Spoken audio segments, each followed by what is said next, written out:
तो question overall अगर देखा जाए तो क्वेश्चन की जो प्रकृति रही है इस बार टीआरई 3 में वो मॉडरेट टू टफ है। ठीक है, तो 50% क्वेश्चन मॉडरेट है, इजी उसको एक क्वेश्चन को भी नहीं कहा जाए और टफ की श्रेणी में हम रख सकते हैं। ठीक है, तो स्वाभाविक सी बात है जब क्वेश्चन टफ है तो कट ऑफ ज़्यादा नहीं जाएगा। मेरा अनुमान है कि आपका कट ऑफ 65 के अंदर ही रहेगा, इसलिए घबराइए नहीं।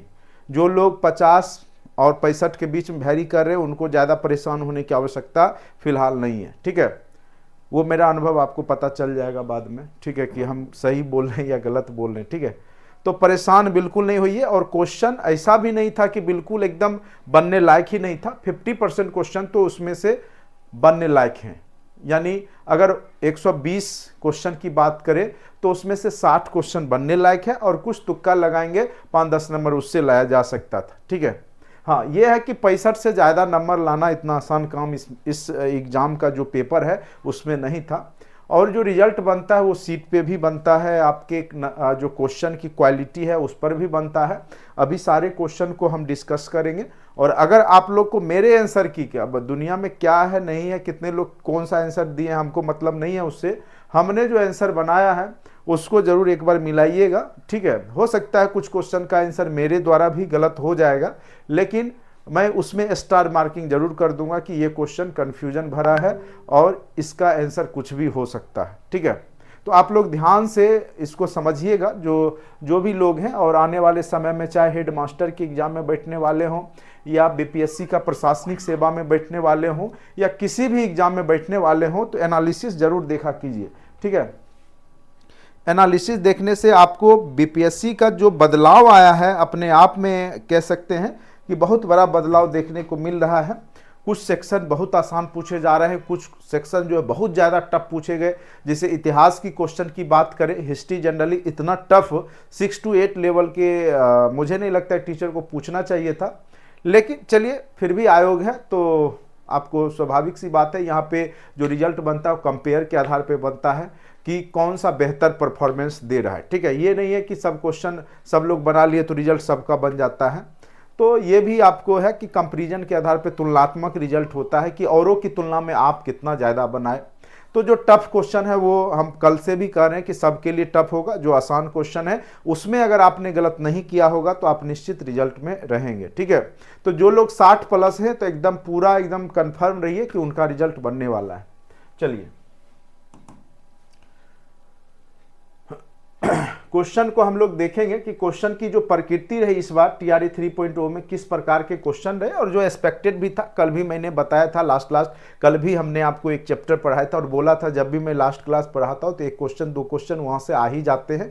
और इसमें भी आपको देखने को मिला कि वो क्वेश्चन आ ही गया। भू स्थिर उपग्रह वाला आपने देखा होगा कितना 1000 किलोमीटर की ऊंचाई पर होता है। सबसे पहले चूंकि लास्ट क्लास में मैंने बोला था कि अगले क्लास में मैं बता दूंगा कि आज जो पढ़ा रहा हूँ वो भी आपके एग्जाम में पूछा ही जाएगा। ठीक है, तो निश्चित रूप से आपको सबसे पहले मैं वही क्वेश्चन दिखा दूंगा।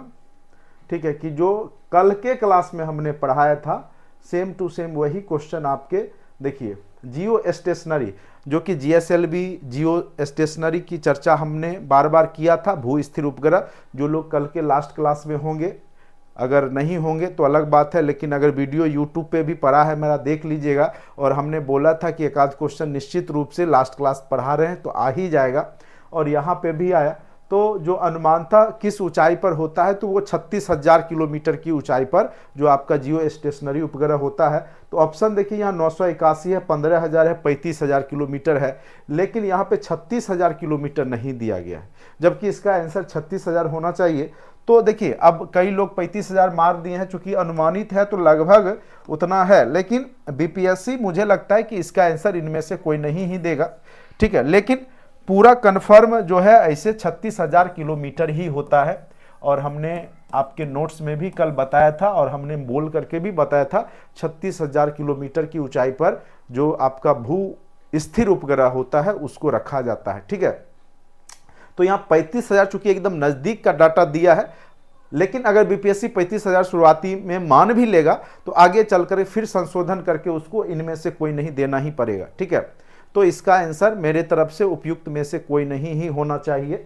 बाकी देखते हैं, चूंकि आयोग कई बार क्या होता है कि अपने आप को जो है सही साबित कर लेता है। ये थोड़ा चूंकि नज़दीक का डाटा दिया है तो थोड़ा सा कन्फ्यूजन यहाँ पे हो सकता है। चलिए, हिंदी का भी मैं आपको पूरा एक्सप्लेनेशन करूँगा, मैथ का भी करूँगा और साथ साथ जीके जीएस का तो करूँगा ही, ठीक है। चलिए, ये क्वेश्चन चूंकि हमने बोला था कि एक क्वेश्चन आएगा, लास्ट क्लास का पढ़ा रहे हैं तो आ ही जाता है, जनरली आ गया, ठीक है।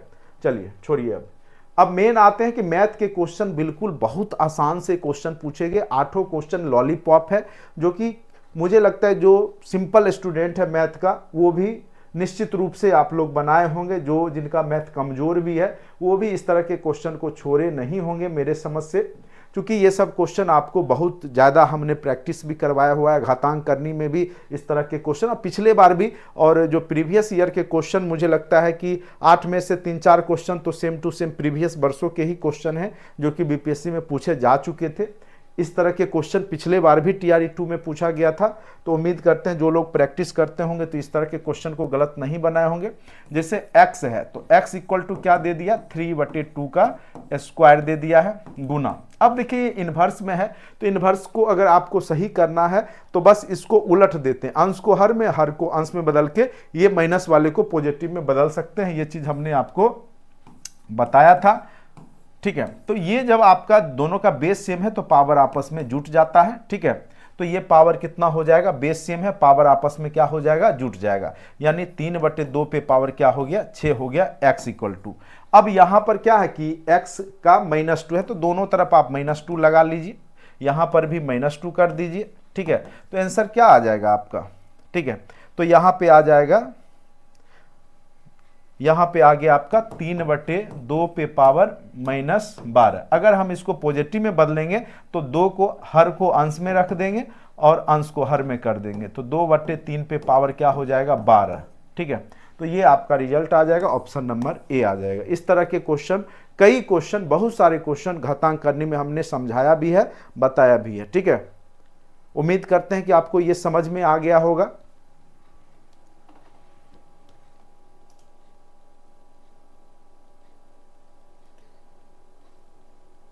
हाँ, लैंग्वेज का भी मैं करवाऊंगा, ठीक है। 1 to 5 वाला भी हुआ होगा एग्जाम तो क्वेश्चन भेज दीजिएगा। मेरे पास 6 to 8 का ही आया था तो हमने देखा तो उसको मैं करवा रहा हूं अभी, ठीक है। 1 to 5 वाला भी क्वेश्चन जो लोग बैठे होंगे वो अपना भेज देंगे, मैं कल जो है वही करवा दूंगा, ठीक है। उम्मीद करते हैं ये क्या था, बस यहाँ पे चूंकि ये इन्वर्स में है तो इसको उलट देंगे, 3/2 प्लस कर देंगे। जब बेस सेम हो, पावर आपस में गुना में है तो जुट जाता है, तो यहाँ पे क्या हो गया, 4×2 6 हो गया। तो क्वेश्चन पूछ रहा है x का जो इन्वर्स 2 दिया हुआ है -2 पावर में, तो दोनों तरफ अगर -2 देंगे तो यहाँ गुना हो गया तो -12 हो गया। लेकिन यहाँ पे जो है आपका आंसर क्या हो जाएगा, चूंकि यहाँ पूछ क्या रहा है, सॉरी 1 सेकंड रुक जाइए, यहाँ थोड़ा सा चूंकि x इन्वर्स ही पूछ रहा था, x -2 तो -12 ही, ठीक है। तो उसको हम लिख सकते हैं, हाँ इसको हम उलट के लिख सकते हैं 2/3 पे पावर 12, ठीक है। तो बहुत आसान सा क्वेश्चन था ये, इसका ऑप्शन नंबर ए इसका सही जवाब हो जाएगा। उसके बाद ये है आपका चक्रवृद्धि ब्याज, और हमने बताया था 2-3 तरीका से बताया था चक्रवृद्धि ब्याज निकालने का। एक तो सिंपल सा बताया, जितना भी रेट है उसको xy + xy के टर्म में लिख देते हैं और रिजल्ट आ जाता है x + y + xy/100 करके बना लीजिएगा। 2 वर्ष का है तो 4 + 4 + 4 × 4/100, यानी आपका 8 + 16/100, यानी 8.16%। तो ये 81.60 या 81.6 रुपया हो जाता है इसका चक्रवृद्धि ब्याज, जो कि आपके ऑप्शन में नहीं है, इसीलिए इसका आंसर क्या हो जाएगा, उपयुक्त में से कोई नहीं। या आप a = CI पढ़े होंगे, या a = P × 1 + R/100 पे पावर t करके निकालिएगा, ए निकल जाएगा। अमाउंट जो भी आएगा उसको फिर उसमें से प्रिंसिपल घटा दीजिएगा मूलधन, तो आपका चक्रवृद्धि ब्याज आ जाएगा। तो दोनों तरीका से आप बना सकते हैं, ठीक है। ए निकाल करके भी अमाउंट निकाल लीजिए मिश्रधन, फिर मिश्रधन माइनस मूलधन घटा दीजिएगा, चूंकि मूलधन आपका 1000 दिया हुआ है, तो आपको लास्ट में 81.60 यहाँ भी आएगा, जो कि ऑप्शन में कहीं दिख नहीं रहा है। इसीलिए हमने कल भी जाते जाते आपको बोला था कि बहुत सारे आसान क्वेश्चन के आंसर इनमें से कोई नहीं भी होगा तो उस पर टिक लगाइएगा। और मैथ में भी ऐसा देखने को मिलता है और यहाँ देखने को आपको मिल भी रहा है। ठीक है,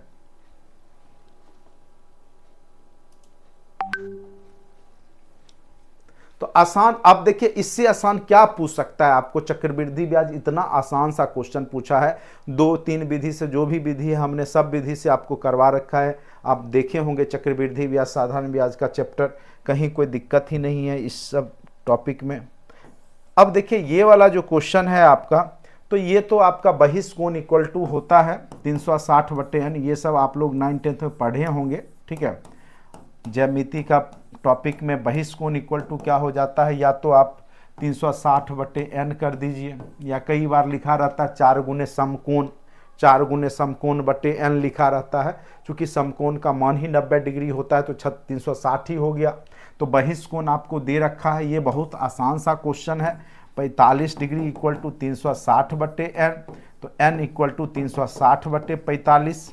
ठीक है, ज्योमेट्री का पहले चैप्टर में हम पढ़ाते हैं इसको, तो 45 को 8 बार में करेंगे। ठीक है, तो आपका 360 डिग्री हो जाएगा। तो इसका भी आंसर 8 हो जाएगा। क्या हो जाएगा? 8 हो जाएगा। जिनका भी ये क्वेश्चन दिए हैं सारा आंसर गलत बना के रखे हुए हैं आप। ठीक है, आसान आसान क्वेश्चन भी आपने गलत बनाया है, जिनका भी जो भी हमको भेजे थे। ठीक है, बहुत गलती, इतना ये सब क्वेश्चन गलत आपका नहीं होना चाहिए। मैथ के बहुत आसान क्वेश्चन आपके एग्जाम में पूछे गए हैं, जो कि 8 में 8 लाना एकदम आसान सा काम था आपको। अब देखिए ये भी हमने क्या बोला था, फॉर्मूला बस याद करके जाइए। एक घनाकार बर्तन 10 सेंटीमीटर लंबा है, L 10 सेंटीमीटर दे दिया, B दे दिया आपका 8 सेंटीमीटर। ठीक है, उसके बाद 480 घन सेंटीमीटर पदार्थ को रखने के लिए, यानी आयतन दे दिया है, तो LBH होता है। घनाभ का आयतन क्या हो जाता है, घनाकार है घन का, तो LBH हो गया। इसका वैल्यू कितना दे दिया है आपको, तो टोटल 480 दे दिया है। पहले से आपको लेंथ 10 दे दिया है, चौड़ाई ब्रेथ जो है 8 दे दिया है, H आप निकाल लीजिए, वही ऊंचाई पूछ रहा है।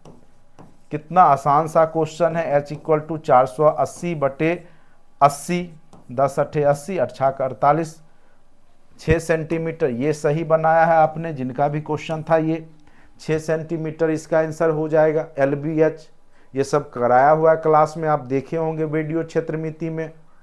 ठीक है, घनाकार बर्तन का आयतन क्या होता है, LBH लंबाई गुने चौड़ाई गुने ऊंचाई होता है।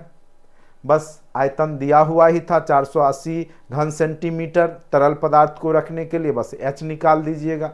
अब इससे आसान क्या उम्मीद कर सकते हैं आप। क्लास में भी आपका जो है देख लीजिए, क्षेत्रमिति का पहले टॉपिक में ही ये सब आपको फॉर्मूला आधारित क्वेश्चन करवाया हुआ है।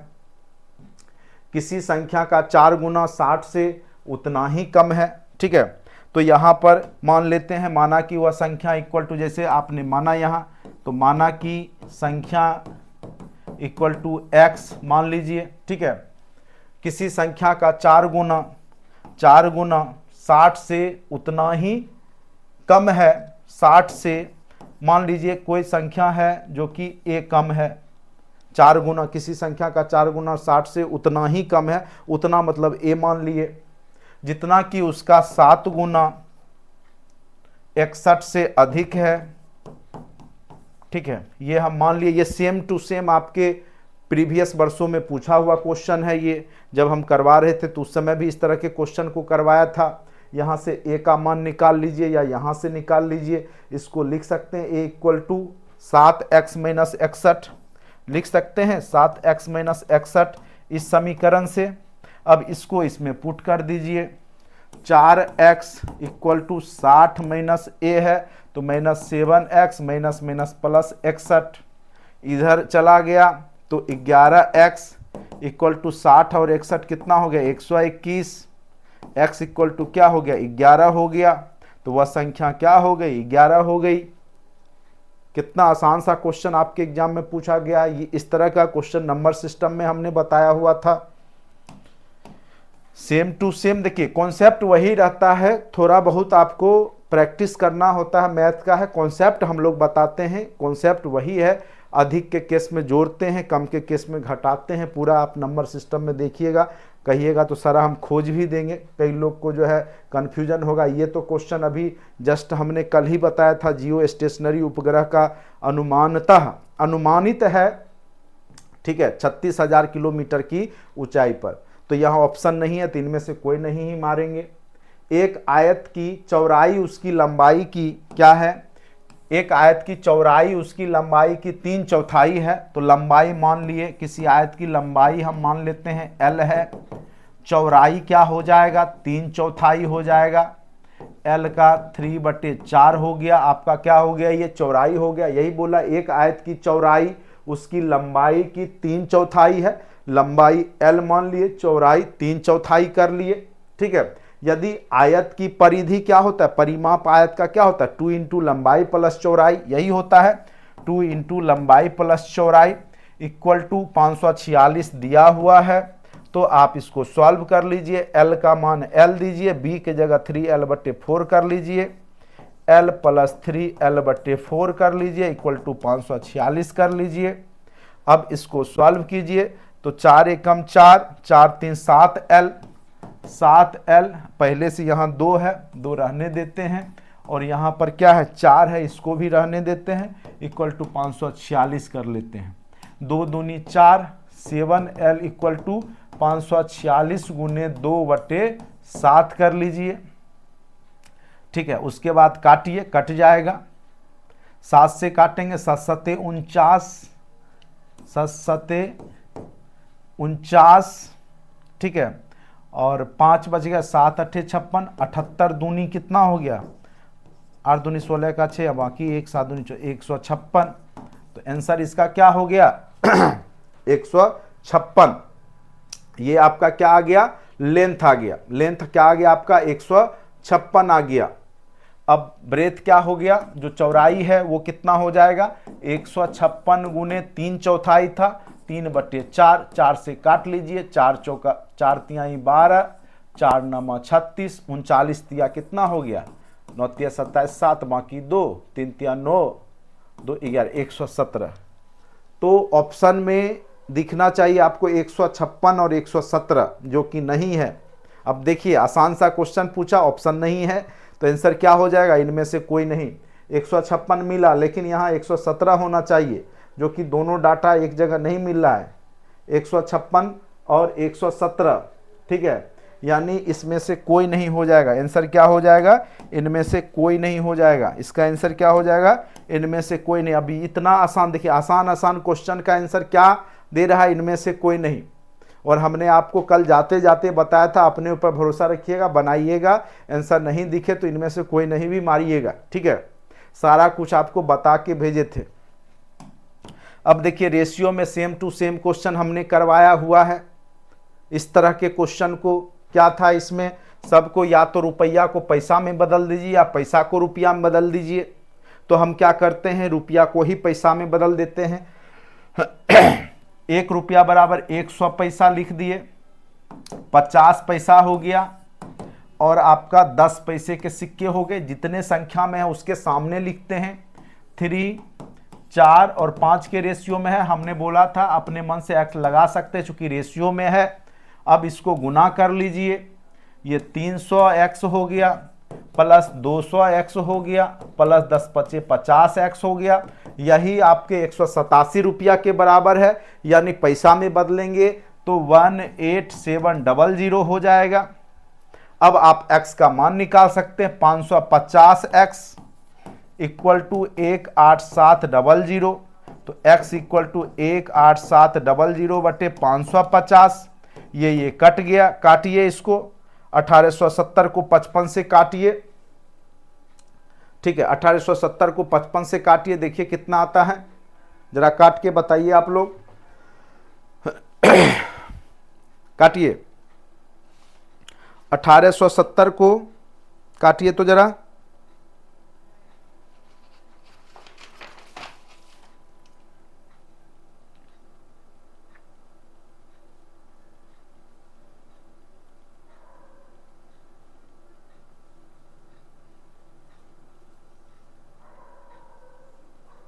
चौतीस आ जाएगा।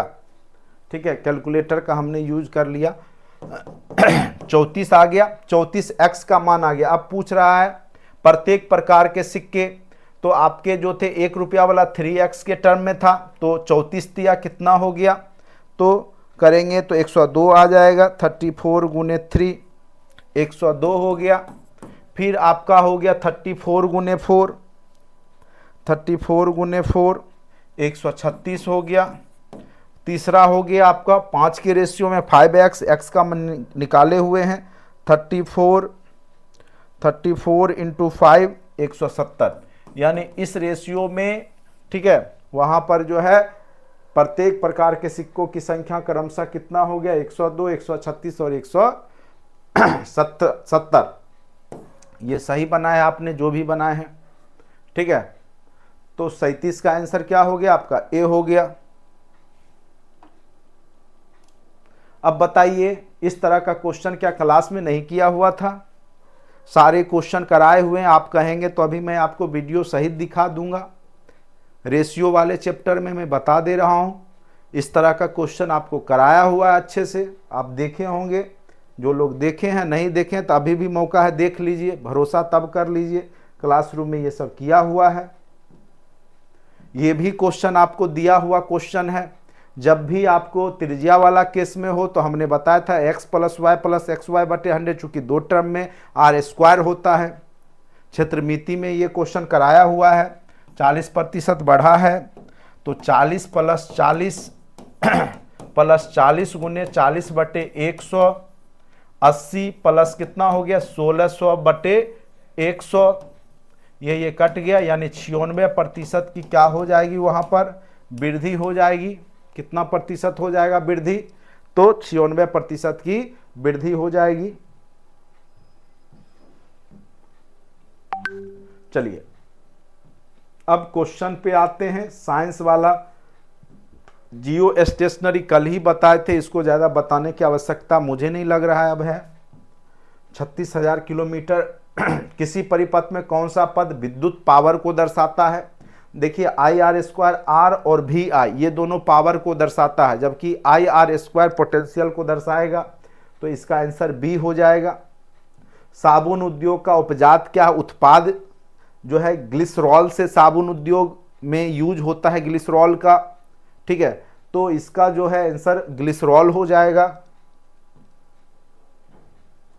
पाचन के प्रोटीन किसमें, ये क्वेश्चन आपका टेस्ट में था, ग्लिसरॉल वाला, ये भी आपका क्वेश्चन टेस्ट में है और नोट्स में भी है। प्रोटीन जब पचता है तो एमिनो एसिड में बनता है, एमिनो एसिड ये सब कहिएगा, अभी लास्ट में हम आपको दिखाएंगे, भी क्लास नोट्स में ही है। ये पाचन जो तंत्र हमने पढ़ाया था उसमें बहुत अच्छे से बताया हुआ है। पाचन तंत्र में जो आप प्रोटीन जो है बदल जाता है पचने के बाद किस में, तो एमिनो एसिड में बदल जाता है। याद रखेंगे किस में बदल जाता है, तो एमिनो एसिड में बदल जाता है, ठीक है। उसके बाद अभी मैं तेजी से ज़्यादा समझाऊंगा नहीं, बस अभी आपको तेजी से बता देता हूं किसका आंसर क्या अगर आपने मारा है तो सही होगा। प्रतिदीप्त ट्यूब में प्राय किस पदार्थ का उपयोग किया जाता है, तो याद रखिएगा उसमें पारा और जो है आर्गन गैस होता है, ठीक है। पारा यानी मरकरी और आर्गन गैस, याद रखिएगा, इसका आंसर ये हो जाएगा। रक्त में कौन सा, ये तो एकदम बताया हुआ है, नोट्स में भी सब कुछ अच्छे से। प्लाज्मा 90% प्लाज्मा ही होता है उसमें, ठीक है। प्लेटलेट्स, प्लाज्मा, ये सब सारा कुछ हमने बताया था रक्त के को डिवाइड करके। आप लोग को याद होगा रक्त समूह के बारे में या रक्त के बारे में जब हमने चैप्टर लिया था तो वहाँ पे हमने बताया था जो तरल जो होता है रक्त का वो प्लाज्मा के कारण होता है, चूँकि उसमें 90% जो होते हैं वो प्लाज्मा ही होते हैं, प्लाज्मा के कारण ही ऐसा होता है। तो इसका ऑप्शन नंबर आपका क्या हो जाएगा, सी हो जाएगा, ठीक है।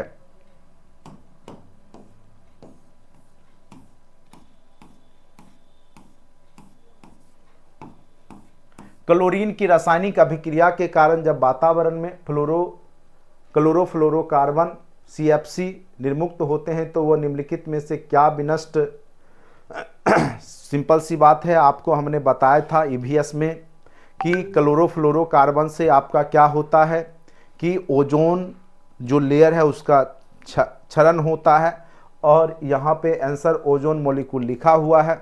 तो सिंपल सी बात है, यहाँ पे आंसर इसका क्या हो जाए, क्लोरोफ्लोरोकार्बन में जो क्लोरीन है वो नष्ट कर देता है ओजोन मॉलिक्यूल्स को, उसके साथ जो है उसमें पतला कर देता है, छिद्र कर देता है, जो कि पृथ्वी के ध्रुव पर बहुत ज़्यादा देखने को मिल रहा है। ठीक है, तो ये आपका जो है ओजोन गैस के ओजोन वाला जो बताया था हमने चैप्टर, उसमें भी बताया था ईवीएस का ये महत्वपूर्ण, ये सब क्वेश्चन सारे क्लासरूम में पढ़ाए हुए हैं।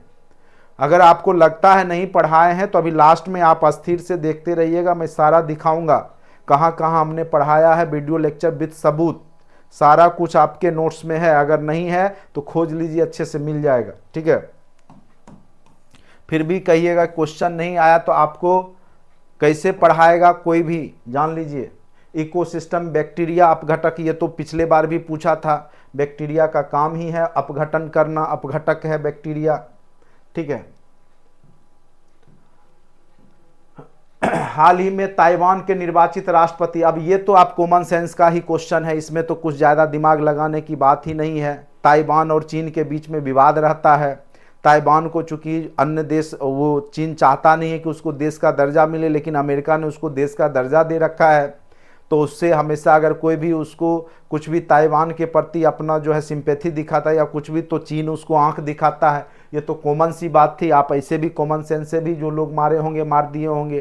क्या हाल ही में ताइवान के निर्वाचित राष्ट्रपति लाई चिंग-ते को उनकी चुनावी जीत पर बधाई देने के बाद किस देश की सरकार ने फिलीपींस के राष्ट्रपति फर्डिनांड मार्कोस जूनियर को आग से न खेलने की चेतावनी दी है? कमजोर को तो सब डांटता है ना, तो ऐसा काम तो चीन ही कर सकता है, क्योंकि ताइवान से उसी का दुश्मनी है। तो ये तो कॉमन सेंस की बात थी।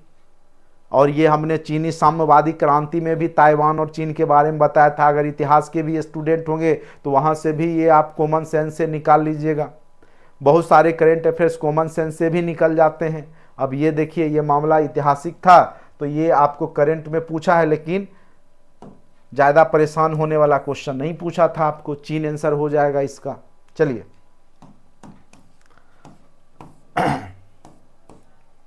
ये देखिए, ये थोड़ा सा टफ पूछ दिया। विश्व आर्थिक मंच, वर्ल्ड इकोनॉमिक फोरम जो है, उसके संस्थापक कौन थे? चूंकि अभी 54वां बैठक जनवरी 2024 में दावोस स्विट्जरलैंड में हुआ है। ये तो हमने ऑनलाइनर में पढ़ाया था कि स्विट्जरलैंड में हुआ है WEF का बैठक, लेकिन इसमें वो डीपली चला गया और ऐसा एक्सपेक्टेड होता है। BPSC जैसे या कमीशन का जो भी आयोग है वो इस तरह के क्वेश्चन को डीपली ले जाता है। तो हमने कई बार बोला था कि उसके संस्थापक हो, उसका स्थापना कब हुआ, क्या है नहीं है, उससे भी रिलेटेड क्वेश्चन पूछ दिए जाते हैं। तो ये क्वेश्चन आपको पूछा है थोड़ा सा टफ। तो क्लॉस स्वाब, उनका नाम था क्लॉस स्वाब। ठीक है, भारत ने निम्नलिखित में से किस देश में फरवरी 2024 के दूसरे सप्ताह में अपना एकीकृत भुगतान इंटरफेस UPI सिस्टम लॉन्च किया? ये तो आपको हमने चर्चा किया था लास्ट क्लास जाते जाते। श्रीलंका का भी है और आपका मालदीव का भी है। तो इसका आंसर मुझे लगता है 1 से अधिक होना चाहिए। इसका आंसर जो है 1 से अधिक होगा। ठीक है,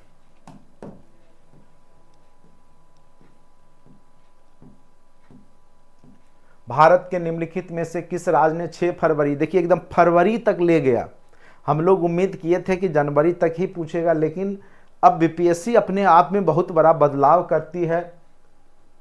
ऐसे ये चर्चा में था। इसका आंसर विधानसभा में समान नागरिक संहिता UCC 2024 विधेयक पेश किया है। ऐसा करने वाला पहला राज्य आपका उत्तराखंड बना है, जो कि ऑप्शन में नहीं है, इसलिए इसका आंसर इनमें से कोई नहीं हो जाएगा। CAR-T सेल थेरेपी किस हाल में भारत के दवा नियामक द्वारा अनुमोदित किया गया है? रोगी की प्रतिरक्षा प्रणाली को आनुवांशिक रूप से प्रोग्राम करके किस बीमारी से लड़ने के लिए अग्नि उपचार है? तो ये कैंसर जो उपचार है उसमें इसका प्रयोग किया जाएगा। जो भी विनष्ट उत्तक हो जाएंगे उसको नष्ट करने के लिए, ठीक है, इसका प्रयोग किया जाएगा। ये आपका बायोटेक्नोलॉजी से संबंधित क्वेश्चन है।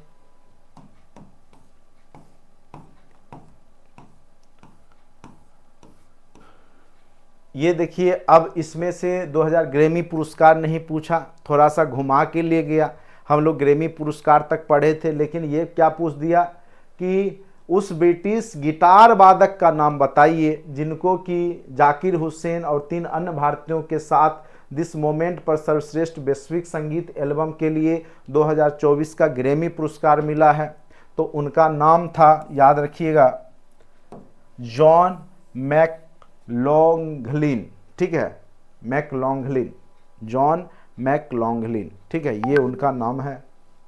ये क्वेश्चन टफ पूछे गए, तो ये सब क्वेश्चन जनरली लोग तुक्का ही लगाए होंगे, इतना जान लीजिए। इतना डीपली कोई खास करके टीचर के एग्जाम में तो पढ़ के नहीं। अब देखिए ये तो एकदम इतना आसान सा क्वेश्चन पूछ दिया। मिशन दक्ष आप लोग भी सुन रहे होंगे, बच्चे लोग को भी पता है, और बार बार के पाठक जब से आए हैं तो मिशन दक्ष पे विशेष जोर देते हैं कि आपका जो स्कूलिंग का जो है, स्कूल के बाद 3:30 के बाद जो है 4 सवा 4 बजे का टाइम है, मिशन दक्ष का है। और उसके तहत क्या है कि जो बच्चे हैं उसको, जो कमज़ोर हैं, जो पढ़ लिख नहीं पाते हैं सही ढंग से, तो उनके लिए यह मिशन दक्ष योजना है।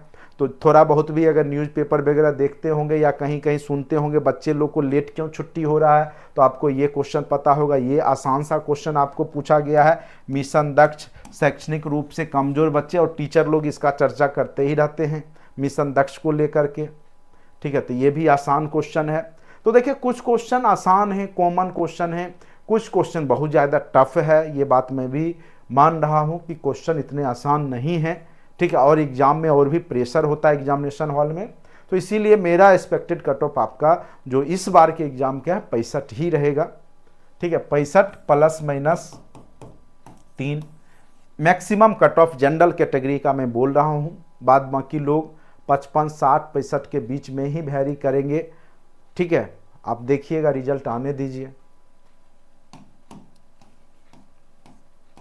ओडिशा में गुप्तेश्वर शिव मंदिर, अब देखिए ये बहुत टफ क्वेश्चन पूछा गया है। इस तरह के current affairs question generally teacher के एग्जाम या बीपीएससी, पहले प्रशासनिक सेवा में भी इतना घुमावदार क्वेश्चन या अंदर का क्वेश्चन नहीं पूछा जाता था।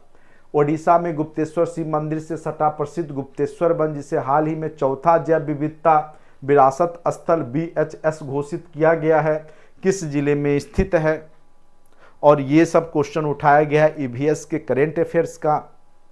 ये सब क्वेश्चन आपको खास करके अच्छे जब आप यूपीएससी की तैयारी करते एग्जामिनेशन का, तो उसके लिए पर्यावरण का जो तत्कालिक न्यूज होता है वो पढ़ते हैं, इन्वायरमेंट साइंस, तो वो सब में ये सब क्वेश्चन रहता है जो कि आपके लेवल में पूछ दिया गया है। चलिए, बीपीएससी एकदम क्रीम बच्चों को ही खोज रही है, तो जो लोग क्रीम होंगे, जो मेहनती होंगे, बहुत ज़्यादा मेहनत कर रहे होंगे, वो आसानी से ये बनाए होंगे। इसका आंसर अगर आपने कोरापुट मारा होगा तो सही होगा।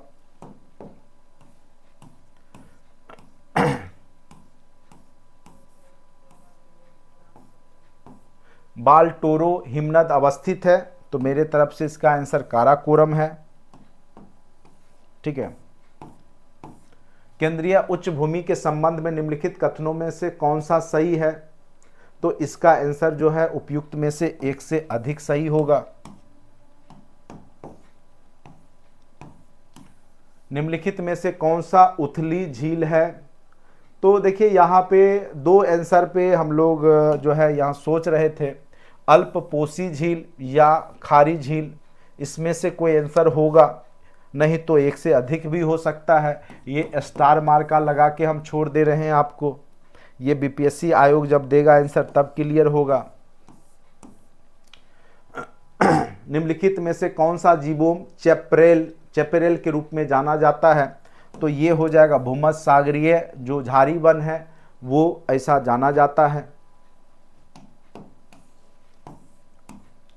इसका जो है आपका चिनुक जो है, चिनुक ये जब हमने वायु के बारे में बताया था, पब ने उस दिन इसके बारे में बताया था। ये जो है रॉकी पर्वत से जो ढाल पे जो वायु चलता है, गर्म हवा होता है, तो इसमें तो गर्म स्थानीय हवा हो जाएगा, जो कि बी का 4 कहीं दिखा नहीं मुझे, तो इसलिए इसका आंसर मैं जो दूंगा वो आपका इनमें से कोई नहीं दूंगा, क्योंकि एक से ही यहाँ पे क्लियर हो रहा है, क्योंकि बी का 4 किसी ऑप्शन में दिख ही नहीं रहा है मुझे। टफ किससे संबंधित है? तो याद रखिएगा ज्वालामुखी का जो राख है उससे संबंधित होता है। अनादिवासी बस्तियां किस नाम से जानी जाती है? तो मुझे लगता है इसका आंसर अनौपचारिक बस्ती ही होना चाहिए। बाकी इसको भी मैं स्टार लगा के छोड़ रहा हूँ बीपीएससी आयोग के लिए। ठीक है, कुछ क्वेश्चन है जो कि मैंने भी इस तरह के शब्द आज तक नहीं सुना है, देखा है, तो परेशानी है। ठीक है, कुछ भी आंसर बताना आपको गलत नहीं बताऊंगा, स्टार हमने लगाया, मेरे हिसाब से अनौपचारिक बस्ती होना चाहिए, ऐसे अंदाज़ा गलत नहीं होता है जनरली।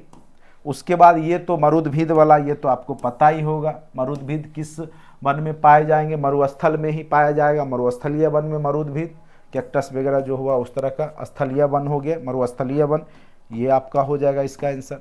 तो ये सब क्वेश्चन आसान से थे। अब देखिए यहां पर कल हमने चर्चा किया था 1857 क्रांति का परसों। ठीक है, तो पेशवा की उपाधि उनको पेशवा नाना साहेब 1857 के विद्रोह के मध्य नाना साहेब ने अपने आप को मुगल सम्राट का क्या घोषित किया था, तो पेशवा, याद रखिए क्या घोषित किया था, पेशवा। तो इसका आंसर पेशवा होना चाहिए। ठीक है, आप लोग मिला लीजिएगा। किसने किन्होंने गलती से लेफ्टिनेंट एरस्ट की हत्या कर दी थी, तो चापेकर बंधु थे, उनका नाम दामोदर चापेकर और बालकृष्ण चापेकर था, इन्होंने ही इसकी हत्या कर दी थी गलती से। तो याद रखिएगा इसका आंसर कंफर्म है दामोदर एवं बालकृष्ण चापेकर। चापेकर बंधु के बारे में आपने सुना होगा, ये टेस्ट में ये क्वेश्चन आपको दिया गया था। अरे भाई 9, 10th और 11, 12 परेशान कायल हो रहे हैं, यही सब क्वेश्चन फिर 9, 10th में भी आएगा। 6 to 8 और 9, 10th जान लीजिए, 6 to 8 और 9, 10th लेवल सेम ही है, और 9, 10 से ज़्यादा लेवल है 6 to 8 का। क्वेश्चन देखोगे हालत ख़राब हो जाएगा। ठीक है, क्वेश्चन की तो 9, 10th के वाले परेशान नहीं होइए, जितना पढ़े पढ़ते रहिए। ठीक है, क्वेश्चन ही आपको जहाँ तहाँ से पूछेगा तो कहाँ से बना लीजिएगा, सिंपल सी बात है। वो चाह रहा है आपको 60-70 नंबर पे पैक करने का, तो चौका छक्का तब लगेगा ना जब बॉल हल्का आएगा। बॉल यहाँ जो है देख रहे हैं स्विंग हो रहा है, कभी गुगली आ रहा है, कभी कुछ आ रहा है, देख रहे हैं कहाँ से कहाँ क्वेश्चन घुस रहा है। तो परेशान नहीं होना है, कट ऑफ कम जाएगा, रन ज़्यादा नहीं बनेगा यहाँ। ये जो पिच है ना, ये जो बॉलिंग हो रहा है बहुत टाइट बॉलिंग है। बॉलर ऐसा बॉलिंग कर रहा है कि बैट्समैन को समझ में नहीं आने दे रहा है, इसीलिए परेशान नहीं होइए। जो बता रहे हैं अच्छे से सुनिए, हो सकता है 4-5 क्वेश्चन फिर आप में भी यही सब आ जाए, और कोई बड़ी बात नहीं है, बीपीएससी में आता है ऐसा। ठीक है, और कम से कम अंदाज़ा लगा लीजिए कि आपका लेवल क्या होने वाला है। ठीक है, ये तो 6 to 8 की बात है, तो अच्छे से विश्व इतिहास पढ़िए, अगर छूटा हुआ है तो पढ़िए। ठीक है, नेट पे भी सर्च मारिएगा तो कुछ नहीं मिलेगा, अंदर से लाइन कहाँ से उठाया है पता ही नहीं चल रहा है। पीजीटी लेवल के किताब से या जो बहुत अच्छे ग्रंथ है वहाँ का लाइन उठाया गया है। जो क्वेश्चन सेटर है बहुत ही हाई लेवल का क्वेश्चन सेटर है, जान लीजिए, कोई कॉमन क्वेश्चन सेटर नहीं क्वेश्चन सेट किया है। ये सब यूपीएससी लेवल के क्वेश्चन को यहाँ पे उठा के आपको पूछा जा रहा है टीचर के एग्जाम में, इतना ही समझिए। चलिए, किस मुस्लिम स्वतंत्रता सेनानी को भाईचारा में एकता दर्शाने हेतु गोल्डन टेम्पल की चाबियां सौंपी गई थी? अब देखिए, गोल्डन टेम्पल की चाबी, अगर मुझे यहाँ पे देखिए क्वेश्चन हमने पढ़ा नहीं है, चाबी की बात है वहाँ पे, लेकिन एक बात जरूर हमने पढ़ा था कि सैफुद्दीन किचलू एक क्रांतिकारी थे जो गोल्डन अमृतसर के ही थे, और इन्हीं को जब कैद कर लिया गया था तो आपका जलियांवाला बाग का मीटिंग रखा गया था। तो मेरे समझ से, मेरा जो कॉमन सेंस कह रहा है कि इसका आंसर सैफुद्दीन किचलू होना चाहिए, बाकी कंफर्म नहीं है इसके क्वेश्चन पे। अगर हमसे पूछा जाए तो हम इसको किचलू में मार के आते। देखिए, कुछ क्वेश्चन कॉमन सेंस पे, चूंकि अमृतसर की घटना हुई है, वहीं किचलू को जब बंदी बनाया गया था उसी के लिए, उनको छुड़ाने के लिए ही जो है वहाँ पे जो एकत्रित हुए थे। 1919 की घटना है, 13 अप्रैल 1919 को जो आपका जलियांवाला बाग हुआ है। तो हो सकता है इसका आंसर जो है सैफुद्दीन किचलू हो, तो कंफर्म नहीं है, सैफुद्दीन किचलू वाले मारे हैं तो भरोसा कीजिए सही होना चाहिए, बाकी आयोग को आंसर देने दीजिए। ये तो क्वेश्चन आपको हमने बताया था। ठीक है, 1943 सुभाष चंद्र बोस का जो सिंगापुर में ही जो उन्होंने एक अंतरिम सरकार की गठन की थी, सिंगापुर, इसका आंसर सिंगापुर होगा। आज़ाद हिंद फौज का भी गठन होता है। चलिए, ये वाला क्वेश्चन 1930 में बिहार क्षेत्र का राजस्व वसूली में धरना प्रदर्शन का कितनी की कमी हुई थी। ये बिहार स्पेशल का है और सविनय अवज्ञा आंदोलन के समय का है, क्योंकि वहाँ पे जो है कर वसूली को रोक लगाया गया था डॉक्टर राजेंद्र प्रसाद वगैरह के द्वारा। तो कितना का बचत हुआ था ये एग्जैक्ट डाटा मुझे नहीं अभी याद आ रहा है, या हमने इसको पढ़ा है कहीं तो, लेकिन 30 लाख के आसपास मुझे लगता है था, लेकिन कंफर्म नहीं है, इसीलिए इसको अभी स्टार लगा के रखिए। फिर मैं देखूंगा कोई सोर्स में मिलेगा तो मैं फिर आपको बताऊंगा। अभी फ़िलहाल 30 लाख मार सकते हैं, लेकिन छोड़िए इसको रहने दीजिए अभी फ़िलहाल, काहे कि ये सब क्वेश्चन को अभी काउंट मत कीजिएगा, ठीक है, कितना बन रहा है। दक्षिण अफ्रीका में महात्मा गांधी किस स्थान से कार्यकर्ता की मार्च यात्रा को नेतृत्व कर रहे थे? तो इसका आंसर होगा न्यू कैंसल से ट्रांसवाल तक की यात्रा उन्होंने किया था, ठीक है। क्योंकि वहाँ विवाह का कोई अधिनियम था कि जो ईसाई जो पद्धति से शादी नहीं करते हैं उनका विवाह अवैध है, इस तरह की बात हुई थी, तो इसके लिए वहाँ पे ये लड़े थे। तो न्यू कैंसल से ट्रांसवाल की यात्रा इन्होंने किया था, इसका आंसर ए होगा। देखिए ये सब बहुत ज़्यादा डीपली क्वेश्चन, ये सब कॉमन क्वेश्चन नहीं है, ये सामान्य स्टूडेंट से बनने वाला क्वेश्चन नहीं था और उन्होंने नहीं बनाया होगा, तुक्का जो मार दिया हो, कुछ लोग का सही हो गया होगा, वो अलग बात है। तो ये सब क्वेश्चन पे आपका रिजल्ट डिसाइड नहीं हो रहा है, इतना जान लीजिए। क्वेश्चन की प्रकृति टफ है, ये सब क्वेश्चन बहुत टफ है। 1859 के भारतीय उत्प्रवास अधिनियम से निर्धारित किया था कि बागान श्रमिकों को शादी करने की अनुमति नहीं थी, बागान श्रमिकों को बिना अनुमति के चाय बागान छोड़ने की अनुमति नहीं थी, यही इसका आंसर सही होगा। देहरादून में इंपीरियल फॉरेस्ट रिसर्च इंस्टीट्यूट की स्थापना किस वर्ष की गई थी? तो 1906 में किया गया था, ठीक है। ऐसे मैं इसका पीडीएफ भी आप लोग के बीच में शेयर कर दूंगा, परेशान होने की आवश्यकता नहीं है। जो मैं अभी बता रहा हूँ, आगे जो भी क्वेश्चन होगा जो मेरे हिसाब से आंसर सही है उसका मैं पीडीएफ शेयर कर दूंगा। जो लोग ग्रुप में शामिल हैं उनको ये पीडीएफ मिल जाएगा, ठीक है। अभी मैं पढ़ाने के बाद आपको सारा आंसर मेरे तरफ से हिंदी इंग्लिश सबका आंसर जो मुझे लगता है, कुछ क्वेश्चन में हमने स्टार मार्किंग कर रखा है, ठीक है, स्टार मार्किंग कर रखा है, उसको भी देख लीजिएगा आप लोग, उसको काउंट नहीं कीजिएगा, लेकिन हमने एक टिक भी लगाया है और स्टार भी लगा दिया, दोनों काम किया है, जो एक अनुमानित है कि ये आंसर होना चाहिए। बहुत सारा क्वेश्चन है ऐसा कन्फ्यूजन भरा, ये तो 1906 हो गया। अब देखिए यहाँ से अब आपका इतिहास शुरू होता है, आपका पसंदीदा सब्जेक्ट, लेकिन इस बार इतिहास में आपको बहुत ज़्यादा जो है अंदर ले जाया गया है, जो कि एक सामान्य टीचर के स्टूडेंट के लिए ये एक्सपेक्टेड नहीं था। टीचिंग के एग्ज़ाम में इतना डीपली ले जाना मुझे नहीं लग रहा है 6 to 8 के लिए, क्योंकि 6 to 8 के सिलेबस में तो पहला नंबर ये सब चैप्टर है भी नहीं पढ़ाना, और दूसरा नंबर इतना डीपली पूछ के आप क्या मतलब स्टूडेंट में देखना चाह रहे हैं मुझे नहीं पता। एक कॉमन जो हिस्ट्री है, सामान्य हिस्ट्री है, मॉडर्न हिस्ट्री है, वर्ल्ड हिस्ट्री के भी कॉमन क्वेश्चन पूछे जाने चाहिए थे। चलिए, चूँकि बहुत रिसर्चर बैठे हुए हैं बीपीएससी में और उनका काम ही क्वेश्चन सेट करना, तो वो इतना ज़रूर कोशिश कर रहे हैं कि स्टूडेंट से क्वेश्चन नहीं बने भी तो कन्फ्यूजन बना रहे हैं, इस तरह के क्वेश्चन को सेट कर रहे हैं। अब देखिए, इटली में पुनर्जागरण किस भाषा और साहित्य में, ये तो आपका नोट्स का ही क्वेश्चन है, ये तो आसान क्वेश्चन है। लैटिन और ग्रीक भाषा का तो वहाँ पे प्रयोग किया ही जा रहा था, तो ये तो आसान क्वेश्चन है। ये तो पहला चैप्टर जो हमने पुनर्जागरण आपको नोट्स में भी दिया, वॉल्यूम 1 के कम से कम यहाँ पे 15 क्वेश्चन, 10-12 क्वेश्चन डायरेक्ट लड़े हुए हैं, ठीक है। सब क्वेश्चन नहीं, लेकिन 10-15 क्वेश्चन डायरेक्ट रूप से लड़े हुए हैं। जैसे ये वाला क्वेश्चन है, ये आपके नोट्स में बताया हुआ है, अभी मैं दिखाऊंगा। अभी ये क्वेश्चन देखिए डायरेक्ट लड़ गया है आपका। 17वीं 18वीं शताब्दी में फ्रांस की सामाजिक स्ट्रक्चर कितने भागों में थी? बजाबते हमने स्ट्रक्चर बना के आपको 3 स्टेट दर्शाया हुआ है, हमारे नोट्स में भी है, टीआरई वॉल्यूम 1 में आप देखिए। ये सब क्वेश्चन एकदम अच्छे से बहुत डीपली ढंग से समझाया गया। लास्ट में मैं दिखा भी दूंगा कि क्वेश्चन देखिए कहाँ कहाँ से पूछे गए थे नोट्स में। तो ऐसा नहीं है कि क्वेश्चन आपके क्लास नोट्स के नहीं हैं, क्वेश्चन हैं, लेकिन अब आप सोचिएगा जितना आसान तरीका से मतलब वही क्वेश्चन पढ़ के जाएं जो पूछा है, तो ऐसे तो होता नहीं है। हमने अपने नोट्स में इसको अच्छे से डिस्क्राइब कर रखा है। फ्रांस की क्रांति में हमने बताया भी अच्छे से, 3 स्टेट्स में डिवाइड था। आप देखिए वीडियो खोल के, तब भरोसा हो जाएगा कि ये सब आपके क्लासरूम के नोट्स के हैं।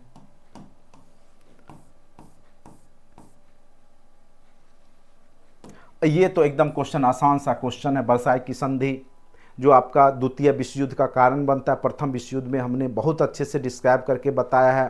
तो उसके जर्मनी के साथ जो है यहाँ अपमानजनक संधि होती है। जर्मनी ने उपनिवेश खो दिए, उसके उपनिवेश को ये लोग आपस में बांट लेते हैं, फ्रांस इंग्लैंड ये सब।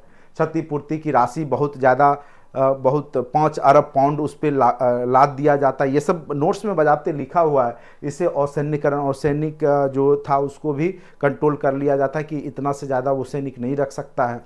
तो ये तीनों थे जो कि वर्साई की संधि, अपमानजनक संधि, ये बहुत अच्छे से हमने डीपली बताया है।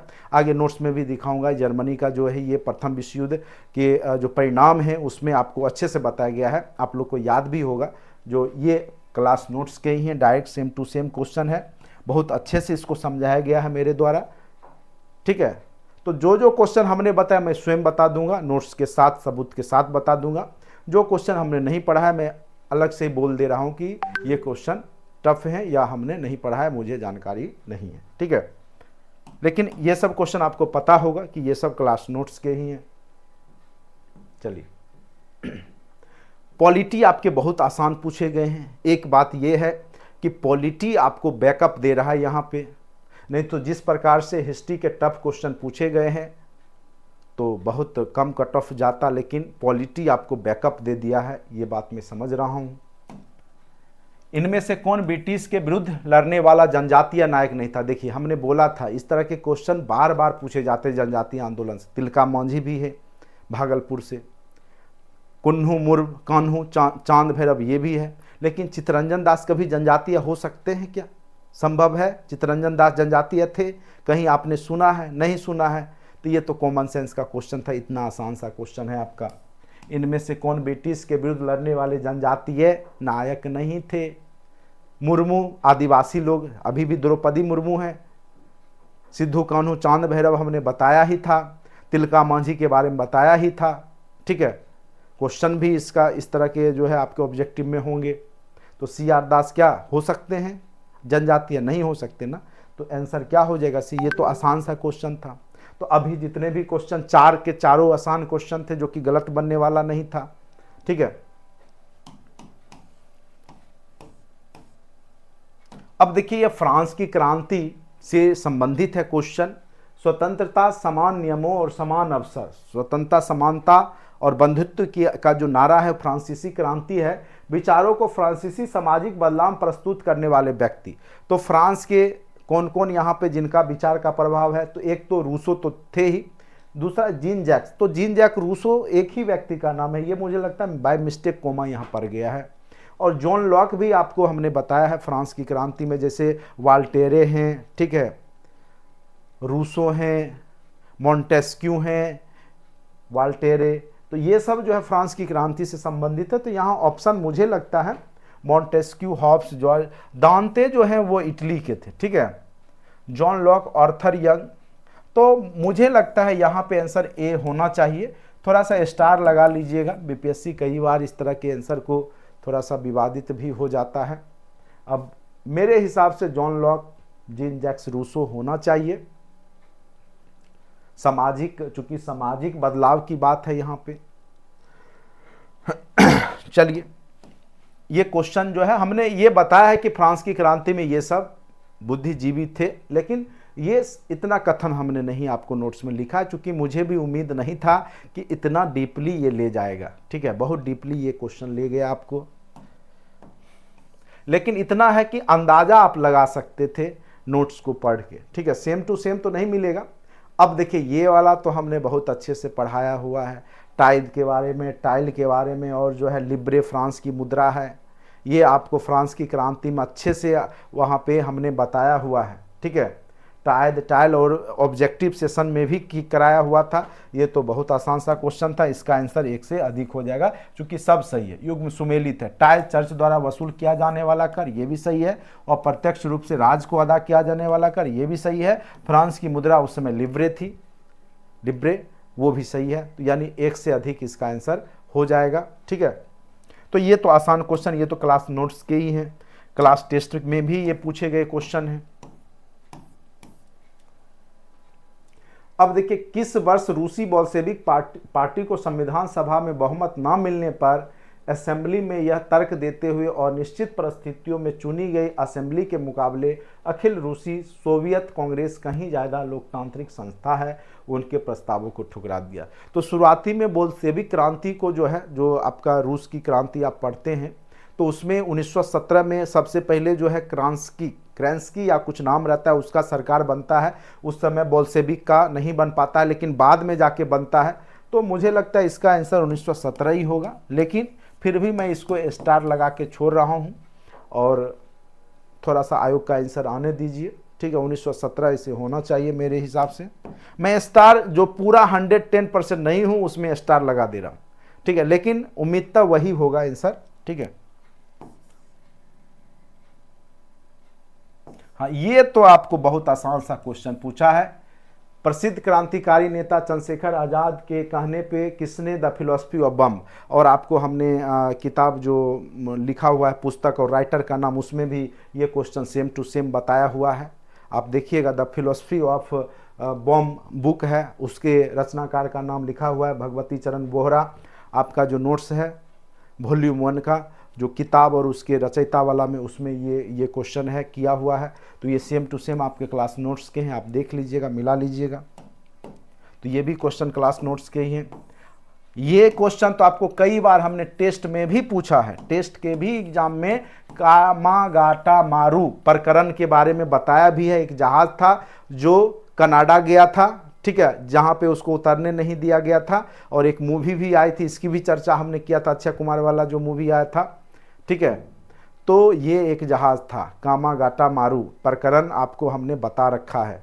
ठीक है, ये मॉडर्न हिस्ट्री में कामागाटा मारू एक प्रकरण है जो कि एक जहाज़ था। ठीक है, सैनिकों से लदा हुआ, वो कनाडा जाते हैं, लेकिन वो कनाडा में उनको उतरने नहीं दिया जाता है। ये सब जो है स्वतंत्रता संग्राम के समय की घटना है। तो कामागाटा मारू ये कॉमन क्वेश्चन है, ये कई बार पूछा जा चुका है। तो ये सब तो गलत नहीं बनाए होंगे, मुझे लगता है जो गलत बनाए होंगे तो वो ये सब क्वेश्चन आसान था। अगर आप गलत किए होंगे तो आप रिजल्ट से बाहर निश्चित रूप से हो जाइएगा, इसमें कोई शक नहीं। और बहुत सारा क्वेश्चन बहुत टफ है, वो तो सबके लिए। ठीक है, जान लीजिए, जो क्वेश्चन टफ है वो सबके लिए। कौन सा वर्ष स्थान अखिल भारतीय राष्ट्रीय कांग्रेस कमेटी की बैठक को दर्शाता है जहां संसदीय बोर्ड के गठन की फैसला की गई? तो इसका आंसर 1920 का नागपुर अधिवेशन होगा। ठीक है, उसके बाद नेक्स्ट क्वेश्चन है, आत्मसम्मान आंदोलन के पुरोधा कौन थे? तो ये इसका आंसर होगा ईवी रामास्वामी नायकर थे। ये सब डायरेक्ट पीजीटी लेवल के क्वेश्चन ऑब्जेक्टिव वहाँ से उठा लिया गया। ठीक है, आप देखिएगा पोस्ट ग्रेजुएट टीचर का जो एग्ज़ाम होता है उसके डायरेक्ट क्वेश्चन यहाँ पे उठाए गए। पीजीटी या आपका नेट जेआरएफ के लिए होता है प्रोफेसर की बहाली के लिए, वहाँ के ये क्वेश्चन है।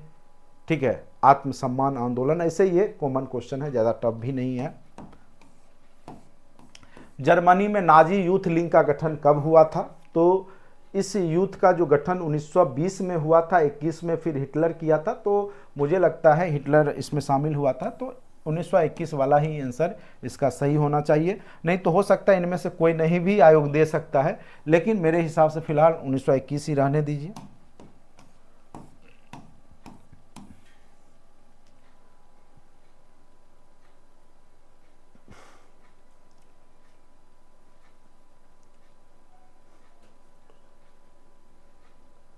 किसने फांसीवाद से प्रभावित होकर प्रथम विश्व युद्ध के बाद इंग्लैंड की संसद यहूदियों के विरुद्ध प्रचार किया और काली कुर्ती का गठन किया? मुझे लगता है इसका आंसर ओसवाल्ड मोस्ले ही होना चाहिए। फांसीवाद मोजले लिख दिया है, थोड़ा मोस्ले, मुझे लग रहा है यही आंसर इसका होना चाहिए, लेकिन स्टार लगा के रखिए। ऐसे आप लोग ये मारे होंगे तो उम्मीद कीजिएगा सही होने का। मुसोलनी मोस्ले, चलिए इसको रहने देते हैं। कुछ क्वेश्चन जो है बहुत भाषा का भी प्रयोग किया गया है, ये क्वेश्चन को रहने दीजिए।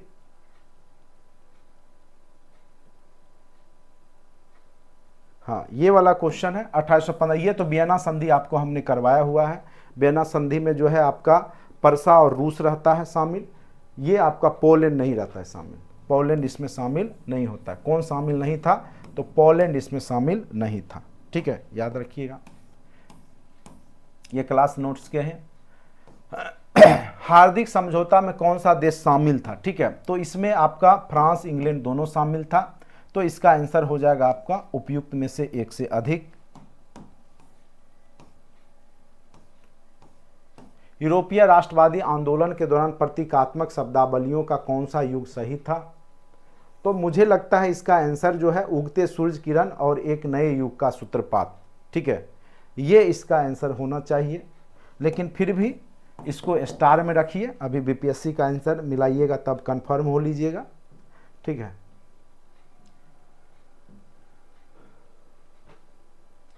Census report of central provinces पुस्तक के लेखक कौन है?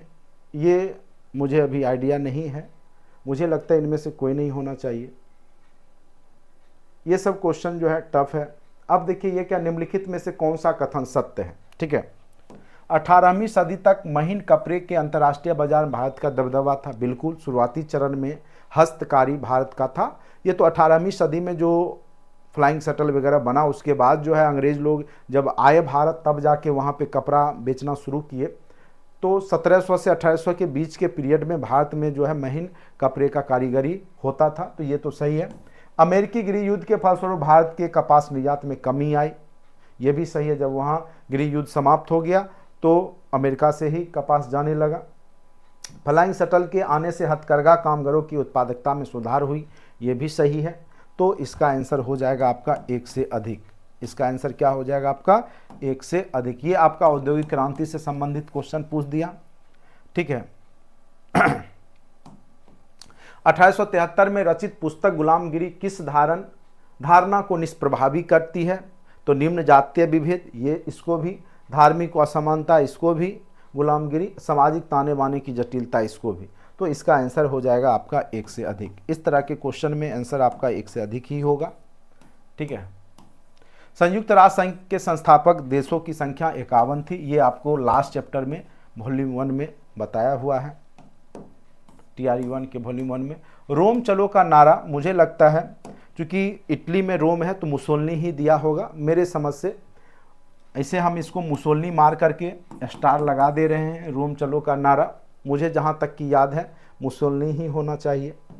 बाकी अगर मिस्टेक होगा हमसे तो आप लोग अपना सुधार लीजिएगा। ठीक है, क्योंकि जो क्वेश्चन है, चमेली क्रांति का संबंध जो है चीन, मिस्र और हांगकांग से नहीं है। ठीक है, इसका संबंध एक अन्य देश है, उसका नाम मैं बता दूं आपको कि जो चमेली का संबंध है वो ट्यूनीशिया से है।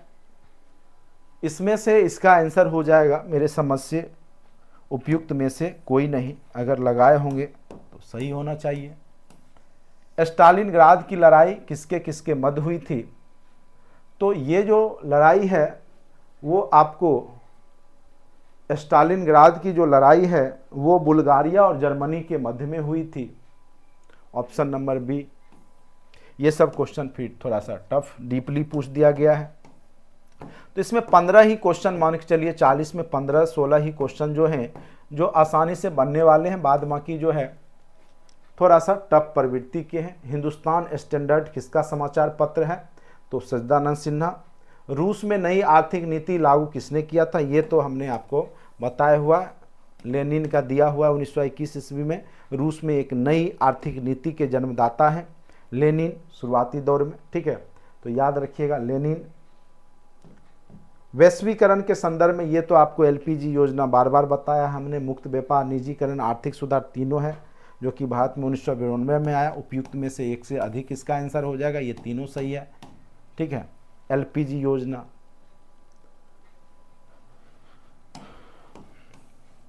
किस घटना से यह सिद्धांत निष्प्रभावी हो गया कि पूर्ति अपनी मांग स्वयं पैदा कर लेती है? 1929 का आर्थिक मंदी। फिर एक क्वेश्चन पूछ दिया। ठीक है, ये भी चैप्टर आपको कराया हुआ है। महात्मा गांधी ने चंपारण यात्रा किस वर्ष में की थी? बहुत आसान सा क्वेश्चन पूछ दिया, 1917। कुछ क्वेश्चन बहुत आसान पूछे गए। ठीक है, मुझे लगता है कि 40 क्वेश्चन में 20 क्वेश्चन मॉडरेट हैं, उसमें से 5 क्वेश्चन, 20 में से 15 मान के चलिए थोड़ा सा मॉडरेट है, 5 बहुत इजी भी। ठीक है, औपनिवेशिक काल में कौन सा प्रमुख उद्योग भारत में रहा? तो वस्त्र और कपास का ही मेन रूप से था औपनिवेशिक काल में। ठीक है, इसमें भारत अग्रणी रहा है, चूँकि कपास की खेती वर्षों पुरानी है भारत की। लोहा और खनन में भारत आगे नहीं रहा। वस्त्र और कपास, ये तो आसान सा क्वेश्चन है, ये सब आपको जो है मिल जाएगा आपको औद्योगिक क्रांति में। फिर देखिए प्रथम विश्व युद्ध, ये बहुत आसान सा क्वेश्चन है। ठीक है, बहुत आसान सा क्वेश्चन है, 1914 से 18। ऐसा नहीं है कि सभी क्वेश्चन बहुत ज़्यादा टफ है। हाँ, एक बात तो है, इसमें से 40 में 5 क्वेश्चन बहुत ज़्यादा टफ है, जो कि अपने लेवल से बहुत आगे है। लेकिन 35 क्वेश्चन में से इतना ज़रूर है कि 15 क्वेश्चन मॉडरेट हैं। ठीक है, और बहुत सारे क्वेश्चन 10-12 क्वेश्चन तो बहुत इजी भी पूछे गए हैं, जो कि एक हिस्ट्री के स्टूडेंट के लिए कॉमन जानकारी की चीज़ है। इसका आंसर रॉबर्ट वेस्टर्न होगा। ठीक है, कृषि क्रांति के शिल्पकार के रूप में जाने जाते हैं ब्रिटेन में।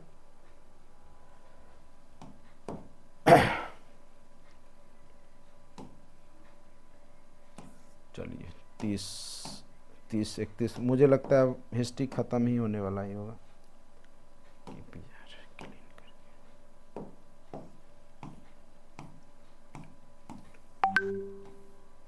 चलिए ये देखिए कितना आसान सा क्वेश्चन पूछा। भारत छोड़ो आंदोलन, ग्वालियर टैंक मुंबई, उस दिन भी बता रहे थे, गांधी जी ने बोला हम आपको एक मंत्र दे रहे हैं, करो या मरो। ये तो बहुत आसान पूछा है। ठीक है, बहुत ज़्यादा टफ नहीं है क्वेश्चन। बहुत सारे क्वेश्चन तो मुझे बहुत आसान लग रहे हैं, और ये सब बहुत क्लास में एकदम चिल्ला चिल्ला के अच्छे से हमने समझाया है। ग्वालियर टैंक मुंबई से गांधी जी ने एक मंत्र दिया, करो या मरो। देखिए भारत छोड़ो आंदोलन का वीडियो, उसमें ये सब होगा।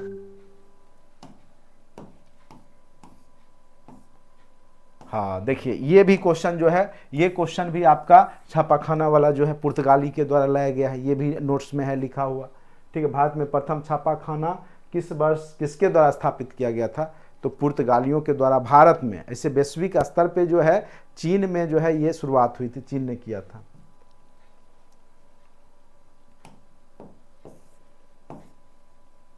इनमें से कौन पेरिस शांति सम्मेलन के बड़े 4 परिषदों का सदस्य था? तो जॉर्ज भी थे, वुड्रो विल्सन भी थे, लेकिन इनका अमेरिका के उस समय प्रधानमंत्री रहते, राष्ट्रपति सॉरी, और ऑरलैंडो, ये सब रहते हैं, फ्रांस के हैं, अमेरिका के हैं।